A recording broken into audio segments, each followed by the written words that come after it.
যুবকের যখন হাত পা বান্ধিয়া জংলার ভিতরে ফলায় আসলে ওই যুবক ডানে তাকায় দেখে কেউ নাই, ওই যুবক বামে তাকায় দেখে কেউ নাই, যুবক সামনে তাকায় কেউ নাই, পিছনে তাকায় কেউ নাই, একুলো নাই ওকুলো নাই। ওই যুবকটার দিলটারে নরম বানাইয়া করুণ সুরে একটা মালিকের ডাক দিল, মালিক, ও আমার দয়ার মালিক, তোমার দরজায় আসলে নাকি তুমি ফিরাইয়া দাও না, তোমার দরবারে আসলে নাকি তুমি কাউকে খালি হাতে ফিরাইয়া দাও না।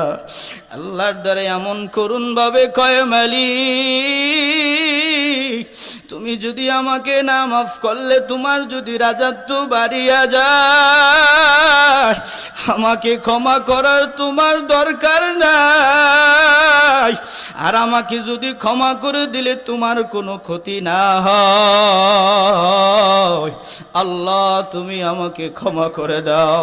সবাই একবার জোরে ডাক দাও আল্লাহ, আর জোরে ডাক দাও আল্লাহ। আল্লাহ তুমি আমাদের সবাইকে ক্ষমা করে দাও। ডাকার মতন ডাকলে তো আল্লাহ শোনে। অতি গভীর হয় রজনী যখন, নীরবে প্রভুর নাম জপিও তখন, প্রভুর করুণা যদি পাইবারে চাও, প্রভুর করুণা যদি পাইবারে চাও, গভীর রাতে উঠে প্রভুর গুণগান গাও, গভীর রাতে উঠে প্রভুর গুণগান গাও।